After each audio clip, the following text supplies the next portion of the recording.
I'm David Knowles, and this is Ukraine, the latest. Today, Ukraine pounds distant Russian air bases, shoots down one of Russia's most expensive fighter jets, and takes hundreds of prisoners as we enter the 9th day of Kyiv's invasion of Russia. We also bring you the latest news from Germany, where authorities have sealed off an army base over suspected sabotage of water supplies. Bravery takes you through the most unimaginable hardships to finally reward you with victory. The first duty of my government is security and defence, to make clear our unshakable support of NATO and with our allies towards Ukraine. Kyiv stands strong. Nobody's going to break us. We're strong. We're Ukrainians. It's Wednesday, the 14th of August, 2 years and 177 days since the full-scale invasion began. And today I'm joined by our Associate Editor Dominic Nicholls, Assistant Comment Editor Francis Dearnley, and Berlin Correspondent James Rothwell. I started by asking Dom for the latest news from Ukraine and Russia. Well, hi David, hi team. So, big news today is that a second border region in Russia has declared a state of emergency. This is coming from Vyacheslav Gladkov, governor of Belgorod region to the south of Kursk Oblast. He said this morning the situation in our Belgorod region remains extremely difficult and tense due to shelling from the Ukrainian armed forces. Houses are destroyed, civilians died and were injured. Don't know about the last bit, can't verify any of that, but they've declared a state of emergency. Joe Biden, in his first comments on Ukraine's operations on Russian soil, said yesterday the surprise incursion has created a real dilemma, in his words, for Vladimir Putin. And it's thought about 200,000 Russian civilians are now on the move, having been evacuated from the areas of the fighting. Now, just to reiterate, I've been saying this all week, but I think it's important. It is very, very difficult to verify any information coming out of the region. So please bear with us on that. However, it does seem like Ukraine has kept up the tempo of its operations in Kursk. Authorities in Kyiv say they've made further territorial gains, and Russian forces are reportedly digging trenches nearly 30 miles from the border with Ukraine in the Kursk region. Satellite images have shown hastily dug defensive lines, Russian defensive lines, appearing miles away from Ukraine's current battlefield positions inside Russian territory near the towns of Lvov and Kurchatov. They are both on the main east-west road that comes out of Ukraine, runs through Rilsk, where that strike on Russian reinforcements happened last week. It carries on through Lvov and Kurchatov into Kursk city itself. Those two villages, Lvov, Kurchatov, are about 50 and 60 k's north and sort of north-northeast of Sudza. Now, President Zelensky said last night that Ukrainian forces control 74 localities in Kursk Oblast. I would offer my opinion, we don't know what he means by control. Is that there's a Ukrainian presence? Are they able to deny Russian access to that area, have it under fire control? Are they able to repel counterattacks? We just don't know. He hasn't said. Also, what's a locality? A village, town, collection of houses? We don't know. I offer you the information and then hopefully some sensible analysis to go with it, but I'm afraid it is very, very murky information. President Zelensky also said the ongoing operations continue to grow Ukraine's exchange fund. Again, didn't elaborate, but I'm interpreting that as either or, land or prisoners of war, maybe both. The whole of Kursk region was subjected to air raid alerts on and off for most of last night, Russia's regional governor said this morning. He also said 4 Ukraine-launched missiles had been destroyed overnight. Now, to give you an idea of how difficult it is in trying to work out who's where and what's moving where, the Russian MOD said that they'd repelled Ukrainian attacks near Obshy Kolodez. That's about 15 k's northeast of Koronovo. Koronovo is the sort of second town of real note, 30 k's northwest of Sudza. So Russian MOD said that they'd repelled Ukrainian attacks near Obshy Kolodez and also another village called Alexievsky. That's to the northwest of Koronovo. But geolocated footage from yesterday, published by the Institute of Study of War, indicates that Ukrainian forces recently advanced to the northwest and the northeast of Koronovo, and includes specifically a reference to the northeast area or the area northeast of Alexievsky. Now, both of these things could be correct. We know Ukraine has been bypassing areas or some areas of strength. That is a a sensible military tactic if you want to keep up the momentum, keep pushing forward, although obviously it does leave a problem behind you to be dealt with later. In military terms, we call this a meeting engagement. That's when two forces previously unaware of each other come into contact. And it could lead to one side sort of disengaging and moving on, trying to get out of contact and keep the momentum. That could be interpreted as the attack being repelled, which might be correct even before you get into the propaganda side of it.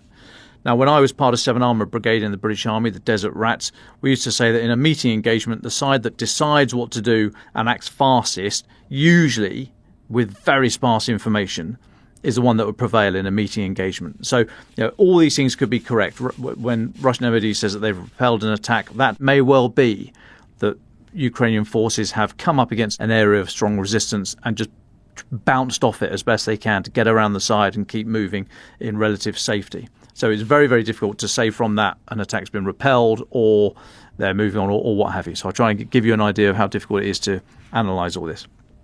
Now, the Russian Milblog community, the military bloggers, the kind of the loudest voices really from this area, and not always completely incorrect, which is why we look at them. They said yesterday that Russian forces had repelled Ukrainian attempts to cross the Kolatilovka border checkpoint in Belgorod. That's about 40 km south of Sudza. There does seem to be a presence down there. Again, I can't say if they have or haven't, but there are reports of Ukrainian forces in the area. The Institute for the Study of War say that Russia may be pulling select elements of Russian irregular units from Donetsk Oblast to push them into Kursk, and may also be redeploying units that were previously intended to relieve or reinforce frontline units from rear areas in Donetsk to Kursk. That view seems to be backed up by the US administration. US officials told the Wall Street Journal yesterday that they've seen this movement of some units from the Donbass and that they are still seeking to determine the significance of these redeployments. They also, the Wall Street Journal didn't say how many troops had been moved.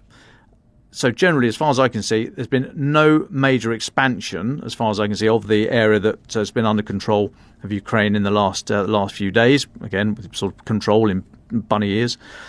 Also, no other expansion in the other border areas in Kursk to the west and northwest of Sudza. This morning, Ukraine's general staff said its troops had shot down a Russian Su-34 jet that had been flying a combat mission in Kursk region. That claim was denied by Russia. Alexander Syrsky, the head of Ukraine's armed forces, writing on Telegram, said Ukrainian defence forces destroyed an enemy Su-34. The skies over Kursk region became clearer. Now, Su-34, known NATO terminology as fallback, pretty modern, pretty good, 30 million quid each. That's often used to launch missiles at Ukrainian cities. The downing of that aircraft coincides with other reports that says Ukraine has brought up more air defence systems to the border with Kursk region. So maybe trying to extend that air defence bubble to make it harder for Russia to be able to move with impunity on the ground to try and repel the invasion. Next, in this morning's morning briefing, President Zelensky said Ukraine had captured 100 prisoners of war during the offensive in Kursk so far. He appeared to hint at previously unspecified goals behind this offensive, saying it was, quote, to accelerate the return of our guys and girls home, which, as we said last week, taking of prisoners could well be an aim. Wouldn't have thought it'd be an overriding aim. It's is the juice worth a squeeze? You're going to take prisoners anyway, almost certainly in an offensive action, but to do it for its own ends is quite a big risk. Anyway, Moscow has been on the back foot both militarily and presentationally since the incursion started a week ago. They have come out in the last day or so, on the media front at least, with Russian outlets now calling somewhat obviously Ukrainian soldiers in Kursk terrorists and say they are carrying out human rights abuses. They've accused Ukrainian soldiers of fatally shooting unarmed people and using banned chemical weapons. A headline on the URA.ru website, the URA.ru Russia media website, says the headline is Ukrainian soldiers arrived in Kursk to shoot civilians. Sorry, I shouldn't laugh. They then had an interview with an allegedly captured Ukrainian soldier who claimed he'd been ordered to shoot everybody on the spot. This unfounded allegation was reproduced elsewhere in Russian media. Pro-Kremlin Telegram channels and websites have, without evidence, also accused Ukrainian forces of using banned chemical weapons. The Komsomolskaya Pravda newspaper said Ukrainian Nazis used chemical weapons at the Belovsky district of Kursk region. Now, it should come as no surprise that these stories have started popping up after the Kremlin's National Security Council meeting on Monday, when you may remember Putin was talking about Ukrainian soldiers indiscriminately attacking civilians and civilian infrastructure and threatening nuclear power facilities. I think what's happening here is Russian media are just doing what they know they need to do to survive. They taking their orders from Monday and off they go. Meanwhile, Russian TV is showing hours of footage designed to boost Russian morale, core messages being that Kyiv's sort of terrorising army is suffering massive casualties and that Russia's troops have stabilised the line and pushed them back. That's the update on the Kursk and Belgorod areas, David. Just to make sense of that, I better take a little pause there. Absolutely. Well, thank you very much, Dom, for talking us through all of that. As you say, a situation that's rapidly evolving. We've been covering it for, I think, basically a week now. So I think it is important just to repeat to our listeners that we try not to report anything until we can really verify it, until we can really give you a good sense of what's going on. But Dom, as you said, there are some other updates from around Russia. Could you talk us through them? Yeah, sure. Well, let's stay inside Russia. Elsewhere, Ukraine's launched a major drone attack overnight on 3 Russian air bases, all 3 of them hundreds of kilometres inside Russia. The Borisovglebsk and Baltimore air bases, both in Voronezh region, are about 250k and 400k respectively, northeast of Kyiv. That gives you an idea. And then the Savoslayka airfield, home to Russian MiG-31s, is about 650k's from the front line. That one's about 200k's east of Moscow. According to local sources, there are at least 10 impacts in the Savoslayka airbase. The MiG-31s there are thought to be the ones carrying the Kinzhal hypersonic missiles that have been launched repeatedly into Ukraine, but showing yet again Ukraine's ability to hit at depth, hit these airfields. And I think all part of the effort in Kursk just to try and seal off that area, let alone stop these missiles and glide bombs and what have you being fired into Ukraine proper.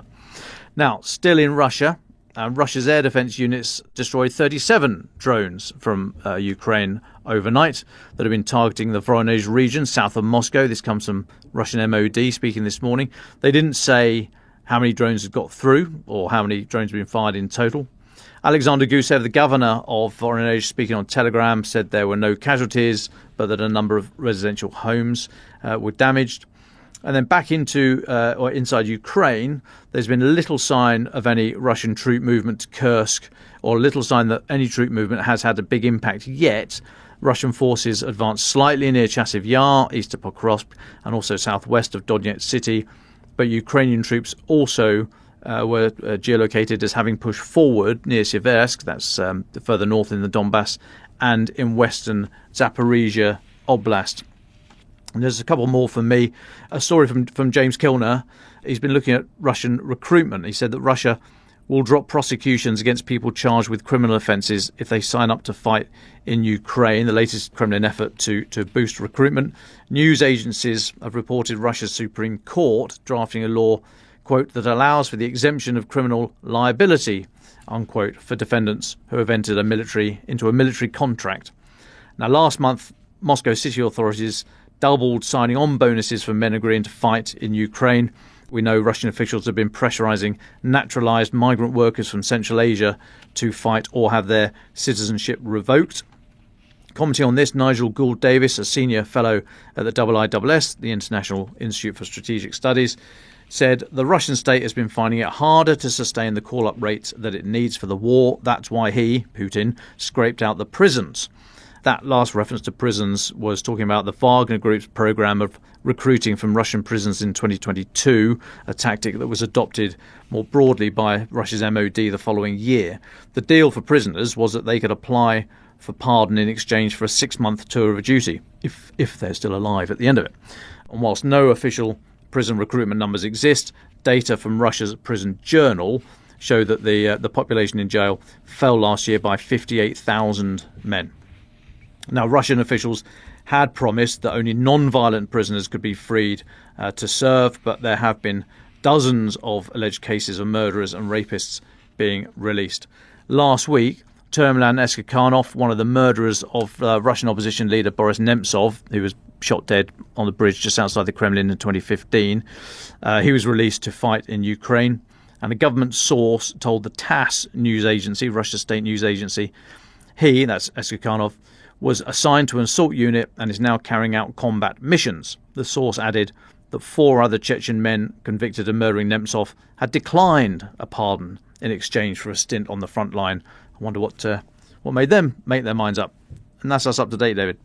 Well, thank you very much, Dom, for all of that. Francis Dearnley, welcome back to the podcast. I hope you had a restful and recuperative time off. You've been looking at some international reaction to the assault on Kursk, and you've been coming up with some of your own analysis. Francis.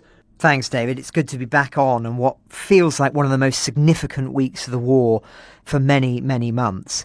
Kyiv has now seized more territory in Russia than the Kremlin has since the start of the year in Ukraine. As I said before, sometimes being detached from the granular detail for a few days can be a helpful exercise, as it allows one to see what stories are receiving cut through and how they're being interpreted by others not following the war as intimately as we are, and that includes many politicians. Sometimes in politics, as in many other professions, the more one knows, the less one knows, and one can suffer paralysis by analysis. We, as people following this closely, are obliged, of course, to be cautious in our interpretations of what may or may not be happening in the coming days and weeks. Many experts are still wary of what this could mean for resources available to Ukraine's own front lines. But regardless, it would be wrong not to take this moment to really underline the staggering achievement by Kyiv in terms of shifting perceptions of this war, at least temporarily. This incursion has clearly got enormous cut-through. It's the lead story around the world and, more importantly, is being interpreted as an enormous Ukrainian success, not least on the home front. That matters for all the reasons that will be obvious to you listening at home. Fundamentally, it is about politics, as Sir Alexander Younger, the former head of MI6, put it on the BBC this morning.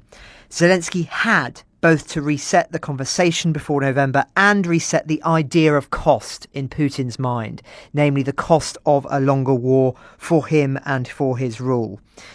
For there's no net reason now to think the Ukrainians wouldn't be capable of similar embarrassments in the future. Indeed, only today, Russia's special envoy has said that Kyiv has put the issue of peace talks with Russia on a long pause by attacking Kursk. A clear indication would be hard to find of just how much Moscow's hand has been weakened by this attack. More importantly, it will lead to a reassessment by many Western leaders of what is capable of after its failed counteroffensive last year. As President Biden put it earlier, and as quoted by Dom, this has created a real dilemma for Putin. On multiple fronts, the more Putin talks about this, the more it underlines his own weakness. The more resources he pulls away from other fronts to tackle it, which it would appear he might be about to do, the weaker the pressure becomes on those fronts where gains were being made. Western leaders are seeing this play out in real time. What we don't know yet is the degree of foreknowledge those leaders had of this attack. Donald Tusk, Poland's Prime Minister, said that Ukraine has the right to counter Russian aggression as effectively as possible. Finland's Prime Minister and Estonia's have also waded in and said that they support the operations that are being conducted, with the latter saying that he wished them good luck.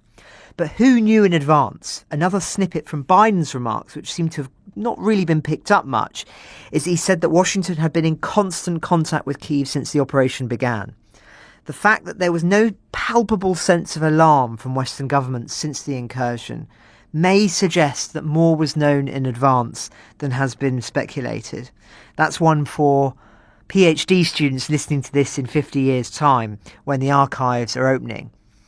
The reason I focus on that is, given the nuclear escalation argument, one could easily have imagined a scenario where one might have seen panic among Western governments.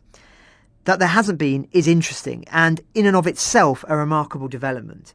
It would appear that in one foul swoop, Kyiv has seriously damaged the credibility of Putin's nuclear escalation, his trump card, as it were.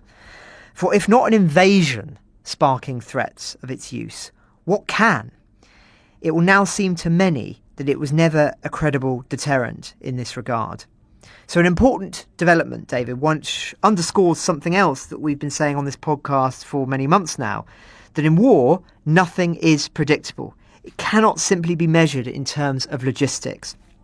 Some critics are pointing to this incursion and saying that it's just like the German counterattack during the Battle of the Bulge. Like that battle, it will change nothing because of the logistical advantage they perceive Russia as having. Just for those who aren't familiar, Battle of the Bulge, an early success for the Germans, but once the Allies brought their force to bear, their logistics to bear, it changed nothing for the direction of travel of the conflict. Now, that may be true in that scenario of the Second World War, but the objective of this incursion is fundamentally different. It is not designed to push Russian forces all the way back. It has a set purpose, predominantly political, which it has arguably already achieved. The major question now is what Ukraine will do next. Do they intend to hold the territory long term, using it as a bargaining chip in negotiations, or do they conduct an orderly withdrawal now that the point has been made? There is, of course, a risk that Russia launches an operation and is able to successfully claim a victory after this, switching the narrative once again away from success to one of failure for Kyiv. But there are still risks, even of doing that. For now, I think it's fair to say that this has been a triumph of military strategy for Kyiv.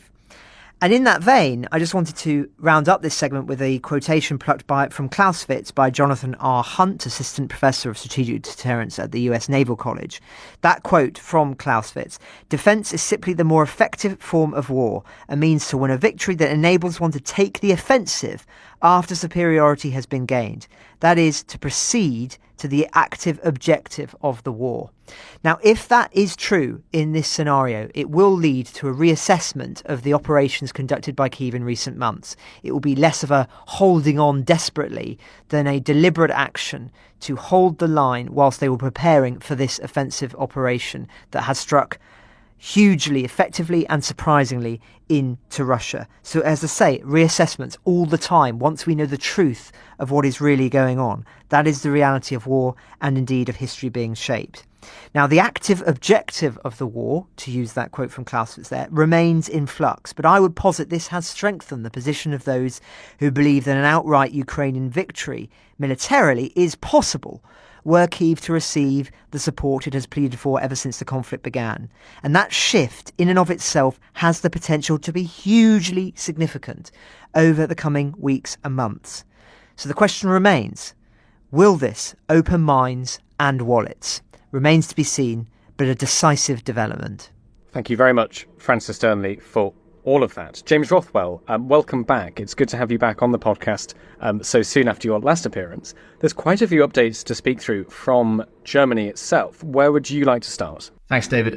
So let's begin with the news this morning that Germany has issued an arrest warrant for a Ukrainian citizen who's suspected of involvement in the 2022 attack on the Nord Stream gas pipeline.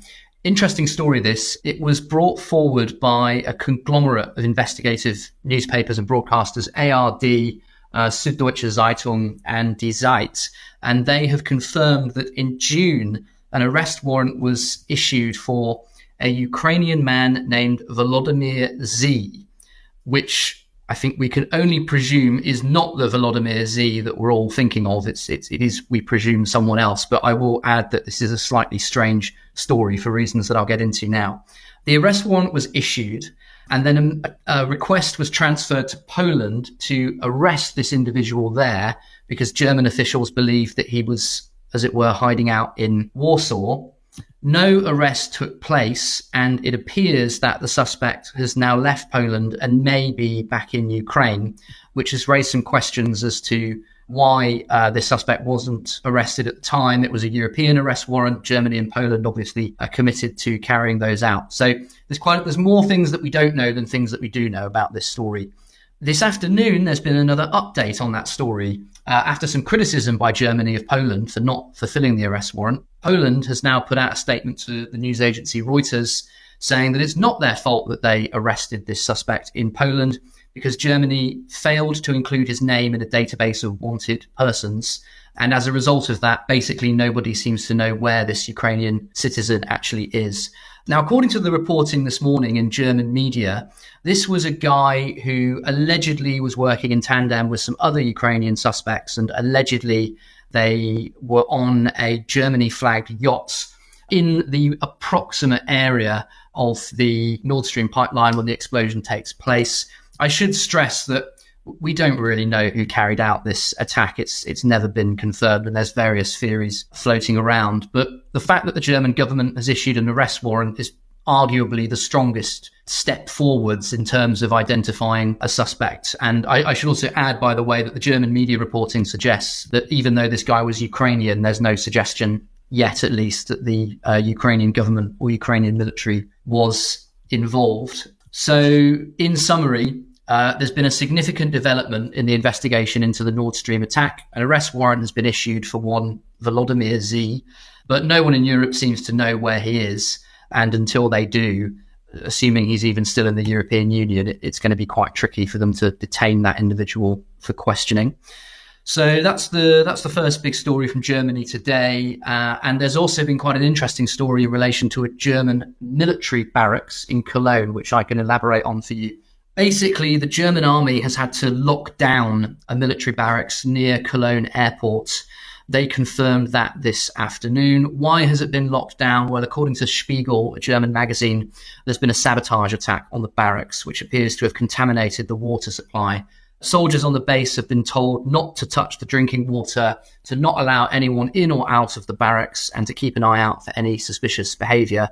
There's a suggestion there, perhaps, that the person who carried out this sabotage might still be on the premises. Some speculation in German media, too, that whoever this person was, broke into the base in order to essentially poison the drinking water. We don't know what that means exactly, whether it means that the water is very dangerous to drink, potentially deadly, or whether they've done something else to the water which just renders it unsafe in general. Why are we talking about this on the Ukraine podcast? Well, as our listeners know, there's been this hybrid war campaign waged by Russia for many months now, which is trying to target key infrastructure in Europe. We touched on that theme yesterday in terms of the Åland Islands and the Baltic Sea, and being on the lookout for spies trying to cut cables. But we've seen a lot of incidents like this in Germany where Russia is suspected. For example, there was the arrest in April of 2 German-Russian citizens who are accused of plotting to attack a military site in Bavaria that assists Ukrainian forces. And there was, of course, that rather infamous now fire at an arms factory in Berlin, which German police initially wrote off as an accident. But they've since been warned by a NATO ally, we don't know which one, that it was a deliberate sabotage attack by Russia. So we're waiting to see today and in the coming days whether the German government or the army may identify a suspect in this sabotage. And I'd also stress that there have been a few cases over the last few months where something that seems very suspicious like this has happened.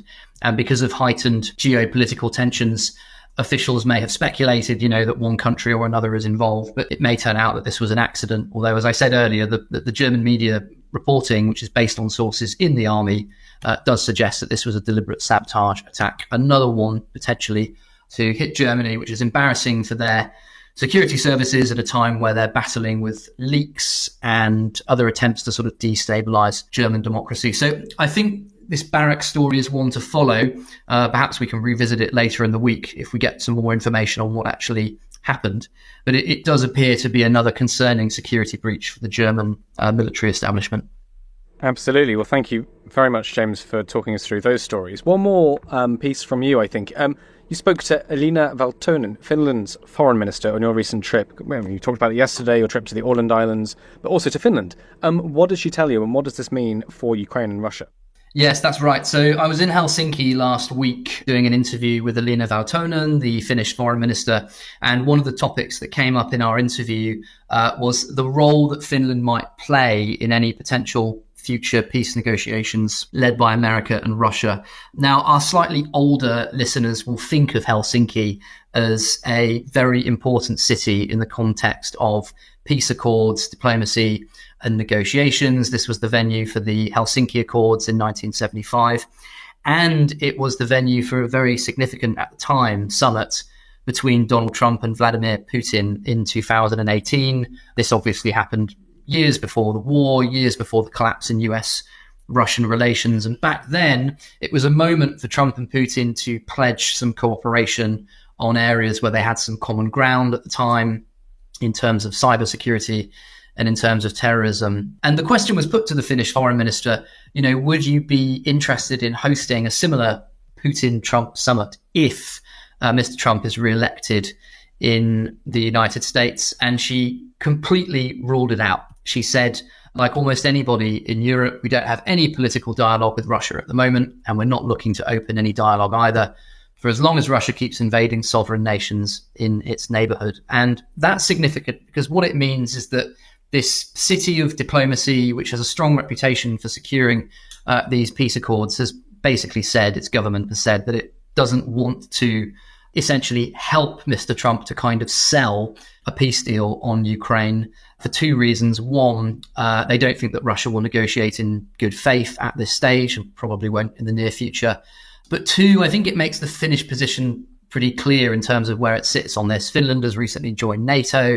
As we know, it's playing a bigger role in European security, and it's a very close ally of Ukraine. And it doesn't want to be seen to be lending its seal of approval to any kind of negotiations or summits, which is kind of heavily weighted against Ukraine's favour and which isn't based on the only, as the Finns put it, serious peace proposal that's been put forward so far. And when they say that, they're referring to President Zelensky's own plan. So don't look to Finland, basically, for any peace summits in the near future. According to the Finnish foreign minister, not going to be a repeat of that 2018 summit, which was deemed by many to be so successful at the time. And that, I think, illustrates the kind of, could even say, more hawkish role that Finland is starting to play in European foreign policy at the moment. And it speaks to a wider theme with Finland and the Baltic region, really. And this is why I was on the Baltic Sea on the Åland Islands last week for this reporting trip. The Baltic states are going to be so important in terms of deciding the future of European security. We've got Finland and Sweden in NATO now. These two countries, yes, they're quite small, but they're very nimble, they're very vigilant, and they are going to be invaluable, I think, in the years to come in terms of setting large swathes of defence policy. And so when they speak up in interviews like this, I think it's always worth hearing what they have to say. Coming up, we hear Francis, James and Dom's final thoughts. Let's move then to our final thoughts. Francis Dearnley, would you like to go first? Well, thanks, David. Just a very brief one from me. Keep an eye on the ruble. It's been quite remarkable the last couple of days seeing the dents that this has taken at various percentage points as a consequence of the shock. But that was just the initial shock. If Ukraine is able to hold on to this territory for longer, then expect the ruble to suffer even more. And on that subject, we're going to have our economics editor on the podcast tomorrow to dive deeper into exactly what has happened in the Russian economy as a ramification of this. Now, we've had lots of false dawns with regard to weakness in the Russian economy, and I'm not suggesting that this will be a turning point, but it remains an open question just how severely damaged the Russian economy is by this conflict. And I would posit that serious shocks will have more ramifications than one might expect when you have an economy that is built on very shaky foundations, which of course any economy is, that is built on basically mass expenditure to keep afloat, which is exactly what Putin has relied upon. So watch this space, and certainly return tomorrow. We'll be looking at that into further detail. Thank you so much, Francis. It's really good to have you back. James Rothwell, can I come to you next? I will substitute my final thought for an update from German media on the military bases, which I should probably get writing on immediately, actually, which is that Bild newspaper reports that a second military base, this one in Gelsenkirchen, has also been closed down over concerns of contaminated drinking water. One person has been arrested in connection with that closure, Bild reports, and that means basically that two German military bases on the same day appears to have been sabotaged, which is a significant story and one which I should probably get working on now so I can file some copy to my editors. So on that note, thanks all, and speak to you again soon.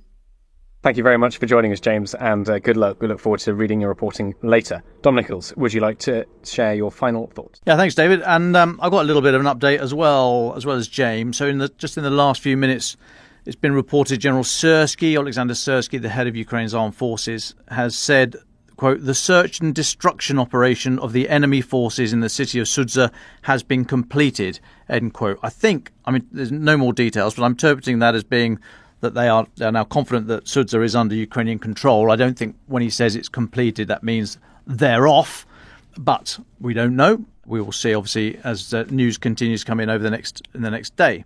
But I mentioned that it actually does tie in with my final thought. I just wanted to pause for a moment, if we may. We're a week in now to this invasion, whatever we're going to call it. The rapid advance of Ukraine's forces has slowed, although there's little sign of them meeting firm resistance yet. Questions we still don't know. Will Russia pound its own soil? Is Russia going to start using glide bombs on its own territory? That would be a very, very interesting development if they do that. If not, what else have they got? How else are they going to push these guys out without taking huge amounts of heavy metal away from the Donbass or elsewhere? We shall see. Now, if they're not going to do that on their own soil and it's going to take time to redeploy forces, that might buy some time for Ukraine? Is it enough time to get to the Rasputitsa, the muddy season in the autumn, when pretty much all movement stops? I don't know. For my money, I want Ukraine's forces to stay there. I want them to take more territory. I want them to march on Moscow. I want them to end this thing. But realistically, is that going to happen? However, the one thing Ukraine cannot afford right now is to lose lots of fighters and equipment and lose the idea that's lodged for now in minds in Moscow, Washington, Beijing, elsewhere, that they can do this, and they can do this again and again and again. Russia's actions have been shown to have consequences and cost. That thought alone, if Ukraine remain in good order, that thought alone will pay dividends in any future negotiations. But it will not survive a rout if Ukraine was pushed out, in bad order. So I still think it's likely that they will aim at some point, and importantly, a point, a time, a place of Ukraine's own choosing, to get out intact, in good order. Now, that will, of course, be played out by Moscow as a stunning victory, but those that know what's really going on, and I include us in that, you and us, the team here, and everyone listening to this, Team Onions, we know better than that. Okay, so don't worry when it happens. It's already started, but don't worry when it happens. We get the usual tired propaganda rubbish from the Kremlin. The more they talk about this incursion, Russian media, the Kremlin directly, Putin, the more they talk about it, even if it's through the lens of having defeated Ukraine and shoved them off, the more we all know that they've been hurt by it. Now, this has been, I'm not going to deny it, a huge emotional boost for those of us who want Ukraine to win this war and who've been, labouring for months now, years, under the weight of the big black cloud. We've felt that. The team here talk about it regularly. If you feel it, if you felt it, you are not alone. It's not a sign of weakness. It's called humanity. But I think we should prepare ourselves for the prospect of Ukraine returning to its lines. We don't need to worry about that if it's done properly. As I say, that is not defeatist. It's an effort to build resilience and smooth out the emotional roller coaster. But even if they do return to Ukraine, I think we should take heart that they have been on this madcap adventure that has infuriated and more importantly, rattled Putin. And I would say he's done more to boil his borscht than any supply of arms could ever do. So let's just work on our resilience, folks. Keep talking to each other. We're all in this together. And I love the fact that there are some very ugly people having their cages rattled right now. Ukraine the Latest is an original podcast from The Telegraph. To stay on top of all of our Ukraine news, analysis and dispatches from the ground, subscribe to The Telegraph. You can get your first 3 months for just £1 at www.telegraph.co.uk/Ukraine the Latest. Or sign up to Dispatches, our Ukraine newsletter, which brings stories from our award-winning foreign correspondents straight to your inbox. We also have a Ukraine live blog on our website where you can follow updates as they come in throughout the day, including insights from regular contributors to this podcast. You can listen to this conversation live at 1 p.m. each weekday on Twitter Spaces. Follow The Telegraph on Twitter so you don't miss it. To our listeners on YouTube, please note that due to issues beyond our control, there is sometimes a delay between broadcast and upload, so if you want to hear Ukraine the Latest as soon as it is released, do refer to podcast apps. If you enjoyed this podcast, please consider following Ukraine the Latest on your preferred podcast app. And if you have a moment, leave a review, as it helps others find the show. You can also get in touch directly to ask questions or give comments by emailing ukrainepod@telegraph.co.uk. We do read every message. And you can contact us directly on Twitter. You can find our Twitter handles in the description for this episode. Ukraine the Latest is produced by Louisa Wells and Giles Gear.